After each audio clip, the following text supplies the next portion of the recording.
Hello and welcome to South Africa on 99.94 Cricket. We are talking World Cup T20, and we're also going to talk about South Africa's domestic T20 competition, which is going on at the same time. I'm Neil Manthorpe. My co-host is Lungani Zama. South Africa on 99.94 is your new home for South African content. We'll be dropping into your podcast feed and on YouTube several times every week. So do please rate, review and subscribe. Also, if you get a chance, do check out the new Mitch Johnson show, where the former Aussie quick talks about his life in and out of cricket.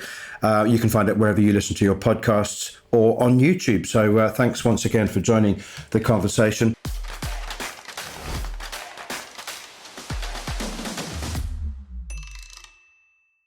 The first thing to say is that a lot of people, with all too familiar predictability at this stage of a World Cup, are now saying, "Oh, South Africa look good. This could be the year. South Africa, red hot favourites now." They've got 2 games to go. Pakistan, you always thought might be problematic. Of course, it might be less so if they didn't have a chance of reaching the semi-finals themselves, but they do still have an outside mathematical chance. I think there'll have to be some rain involved. But right now, I really don't think for a moment that anybody in that South African camp will be thinking we can afford to lose to Pakistan and still beat the Netherlands comprehensively. And we're in the semi-finals. I mean, they must be absolutely pumped full of confidence at the moment. Yeah, it's a good place to be. There's a lot of confidence going to that team and a lot of clarity of role. It is always a risk when you pick, 5 specialist bowlers and trust your top 6 to do the job with the bat. But that's the way they've gone, and credit to them for doing that and putting the pressure on your top and middle order to win you games with the bat. They're doing that. Someone is putting their hand up every single game, and it's looking efficient, and it's looking powerful without the panic. So yeah, you'd think they'd approach that Pakistan game who do look panicked. I mean, even in beating the Netherlands yesterday in the game before South Africa, they took the long and scenic route about it. It was a chance to boost their own net run rate, and they've decided to lose some cheap wickets at the end.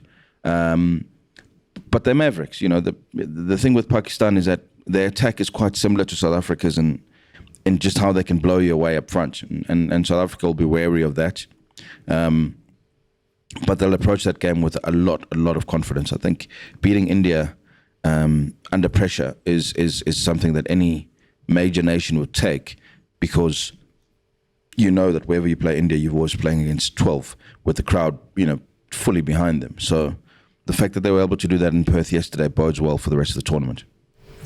You spoke about role definition and clarity, and there does seem to have been a very, very systematic clinical planning about the way that the Proteas have gone. I mean, I strongly suspect that that the decision to when to play Shamsi was made before the tournament started. I mean, Mark Boucher's a big one for long-term planning. And so I wonder whether there might be changes, whether we might get a look at Marco Jansen, for example.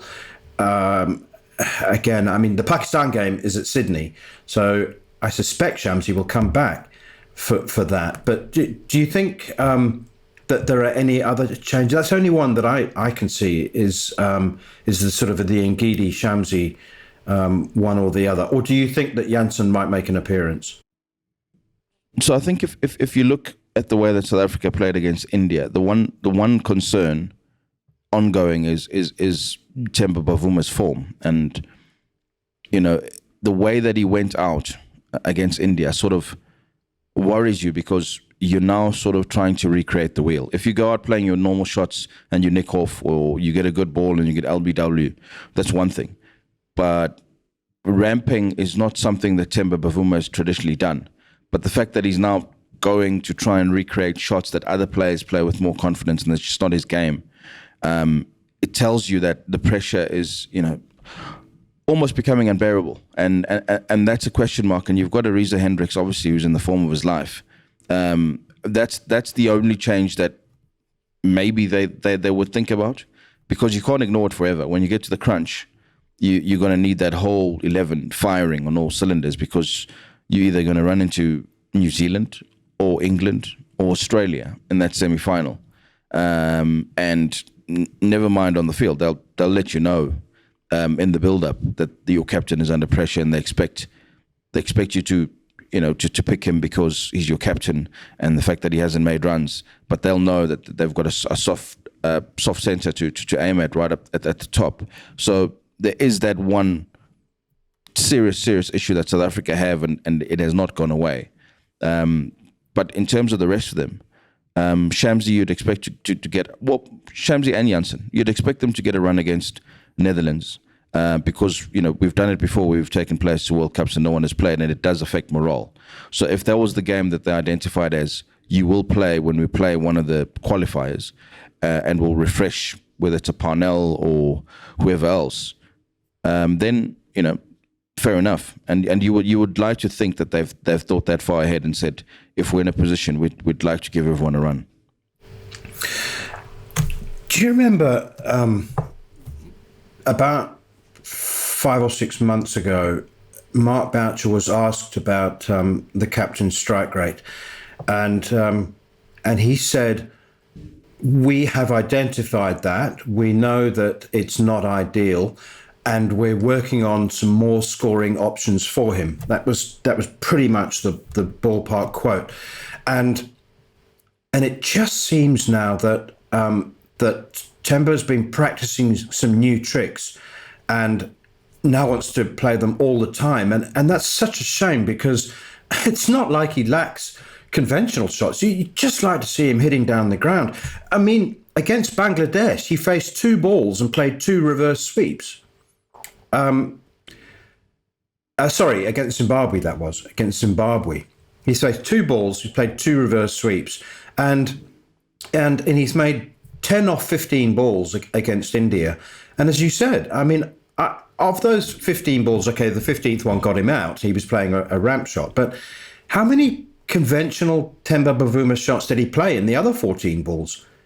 He was doing also. I mean, he played another attempted ramp, which he got a top edge for 6 over the keeper's head. So, I mean, the point about learning new tricks is save them up for a special occasion. Yeah, and nothing gives an opposition bowling unit more confidence than seeing a player doing things that he doesn't normally do.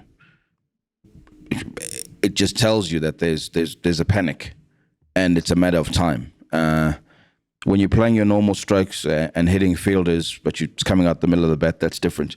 But when you're now starting to shift around the crease, try to reverse sweep or give yourself room, and it's not your game, it's nothing that you've ever done before, why would you start trying to roll those out in the middle of a World Cup tournament? So for all the trying to give extra options, it's actually adding confusion. You've got to play your natural game. That's what got you there. And if your natural game is not good enough to find the gaps and make the runs and keep up the tempo, there's other players in the team who do that, playing their natural game. So, it's starting to look like a bit of panic. And like you say, Boucher's saying that we're working on extra options. You shouldn't have to work on extra options. Your natural game should be enough to find gaps, pierce the field or go over the top. But you should have enough in your arsenal. And when he was playing before, he did. So it's a lack of confidence. And like I said, if you start seeing a player who you've known to play in one style, suddenly trying to adopt all these other things, it just tells you that there's definite panic, and it's a matter of time before you get him out. And as has happened in this tournament, he's gone out again and again and again, trying things that are unusual. The quality and importance of his captaincy is the great unquantifiable thing, though, isn't it? I mean, I know that that you're not buying into my theory that Aaron Finch and Kane Williamson are in a similar situation.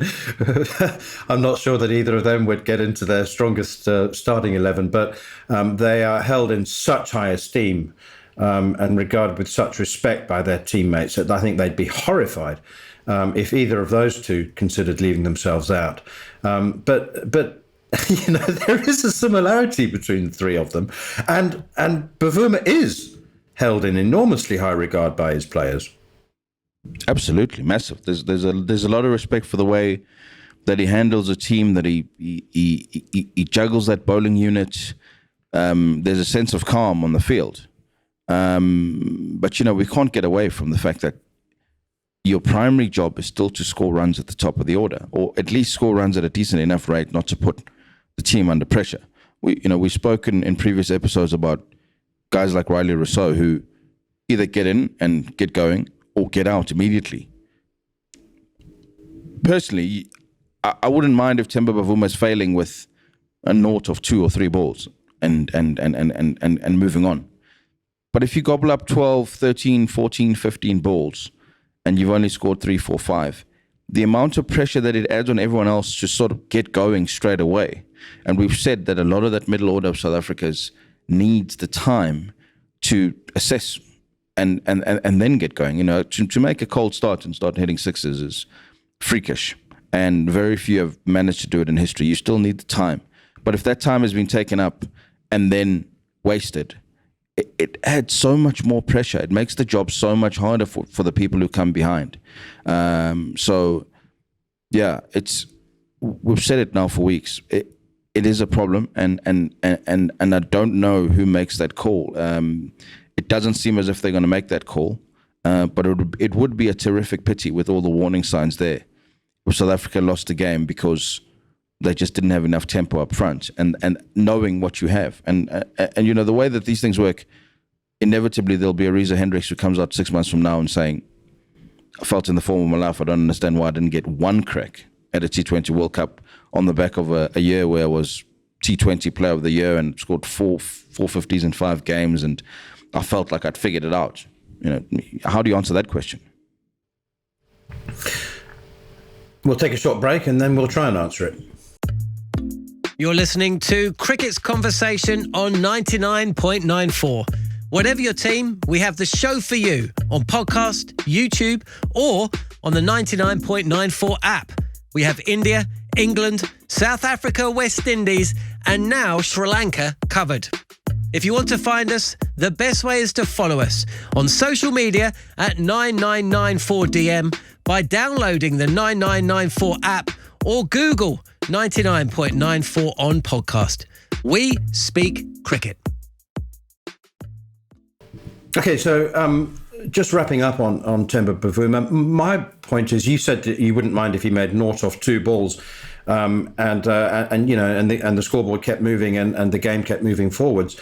I just think, and I think the stats will back me up here, is that his natural game allows him to score at a run a ball, and in fact, if he plays a long innings, his career strike rate is closer to 120.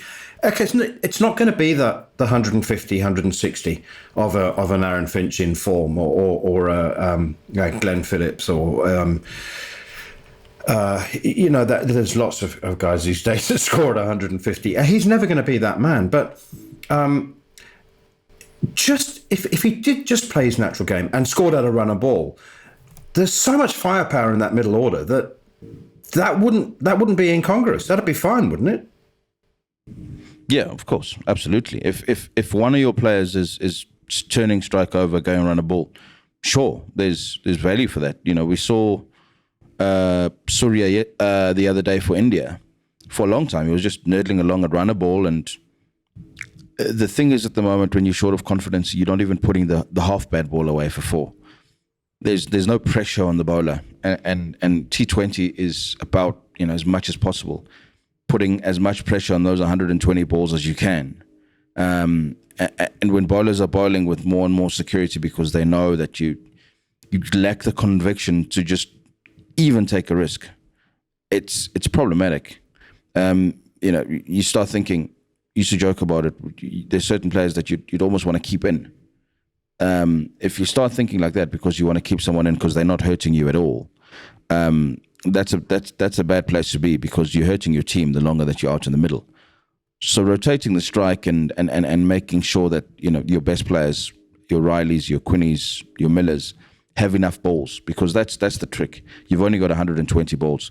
You've got to make sure that the majority of those deliveries are faced by people who can inflict the most damage. If you are not a big hitter, your job in that team is to turn over the strike and give it to those who are going to do the most damage. We've had so many interesting situations in T20 cricket now, because every ball is an event, and jeepers, the analysts and the statisticians are having a field day. What you've got to do is lay half a claim to be a cricketing statistician or analyst, and there'll be a team somewhere who will hire you. And there was a game the other day that got off to a delayed start because the bowling side were waiting to see which batter was on strike and to get the right bowler for the matchup. And so there was a little game of cat and mouse going as both openers walked to the striker's end because they wanted to see which bowler was going to bowl. And I just want to make the point that you're not being facetious when you say that a fielding side this has genuinely happened, have tried to keep a batsman in. I wouldn't go to the extent to say that they would deliberately drop a catch, but I know for a fact that that the ring fielders all drop to the very edge to give a guy who's struggling a single off the last ball of the over to keep him on strike. I mean, heaven help us, that would be awful if that happened to Temba at a World Cup. No, for sure. But we're talking about some of the shrewdest captains and bowlers who knows that there's certain lengths, just like South Africa bowling to India knew that if you're back over length just outside off, KL Rahul and Rohit Sharma are, unless they literally swing across the line, they can't really do much. Virat Kohli can sort of play at very late hands and nudge it to third man. And you saw Rahul trying it and he got out. Every batsman has a weakness, and once your weakness becomes a strength to the opposition because they can bowl to it, in this shortest format where you say that every single ball is an event, that becomes a big problem because every event gets bigger and bigger. The pressure mounts, and the opposition get more and more strength of the fact that we are in control of what you're doing with the bat. Unless you give it away, and you don't want to give it away because you've now been there for 2-3 overs and you feel the burden of paying back the balls that you've sort of wasted up to that point, it's such a conundrum because then you get out and it's 5 of 20, and it's like, why were you there for 20 balls if you're going to get out? So it's in your interest to stay in and try and turn it around, but it's in the opposition's interest to keep you there because you can't turn it around. It's like quicksand, I suppose, and the harder you try, the harder it is to actually hit, and that's what it looks like, and that's what I'm sure it feels like to Temba. I actually don't know how you reverse that, especially facing world-class attacks. Don't know how. What do you think? Who do you think is in charge of the World Cup vibe inside that South African change room? There are a couple of players that have been there before, that have been in teams that have headed towards and into semi-finals before things have imploded. Mark Boucher, he during his playing career, he was the hardest human being on earth. There was no soft side to him, and I kind of wondered whether that might have changed now that he's a coach. But having read Faf du Plessis' book, it would appear not. It would appear that he's still the hardest man in cricket. So there needs to be a softness, doesn't there? There needs to be someone who, an icebreaker, someone who can ease the tension and remind each other that it's not life and death actually, and that they need to be able to relax if and when they do get to the semi-final. So who might those characters and personalities be? Well, I definitely know that Shamsi, in every team he's in, can't help himself. He's full of banter. He's full of terrible music choices and pranks, and that helps. And that doesn't change. But one of the surprises is a guy, Anrich Nokia, who lives every moment. I mean, he says it almost innocently that he's living a dream that he never thought would ever come to fruition.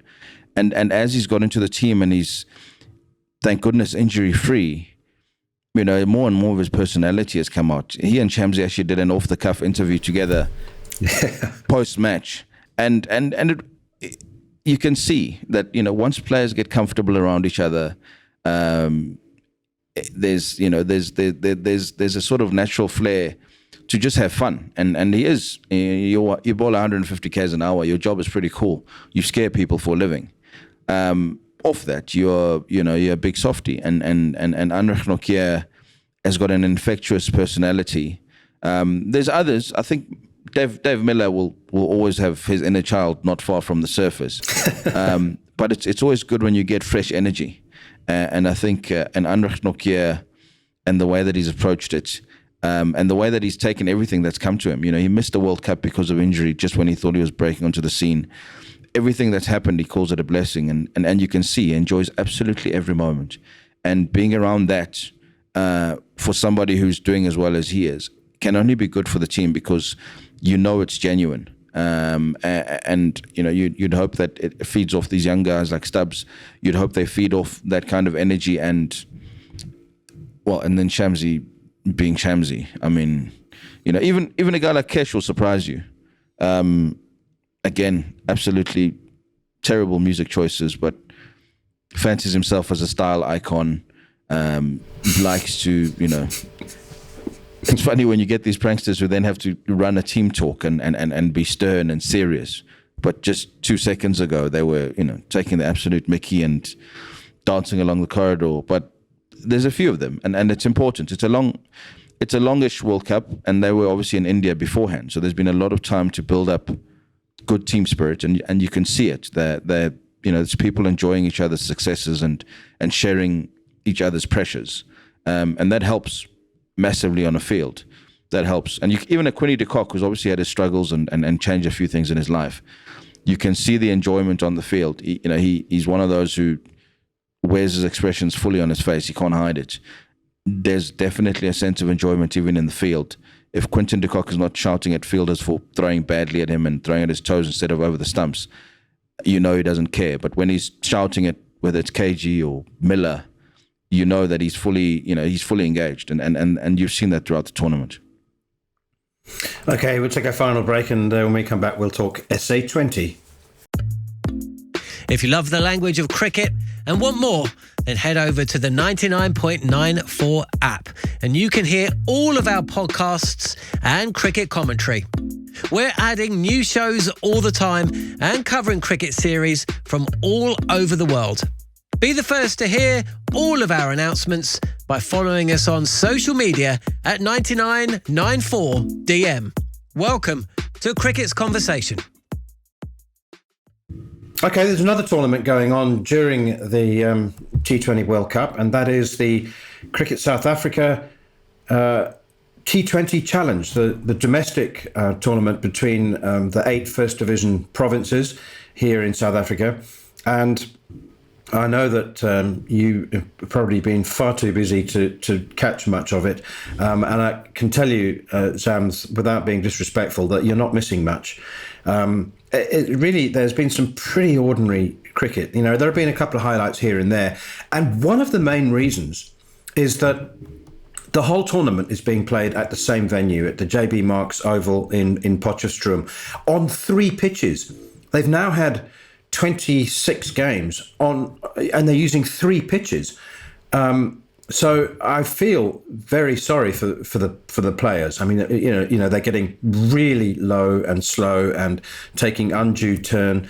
We're getting to the point now where run a ball's pretty good. If you get 120, and so that's been sad. It's been disappointing, and it's not conducive to good cricket. And what the other thing that is even sadder is that it's pure, unadulterated evidence of the finances that Cricket South Africa find themselves in, and why they need the SA20 so desperately, and this cash injection. I mean, the bottom line is they couldn't afford to fly the teams around, to play each other home and away.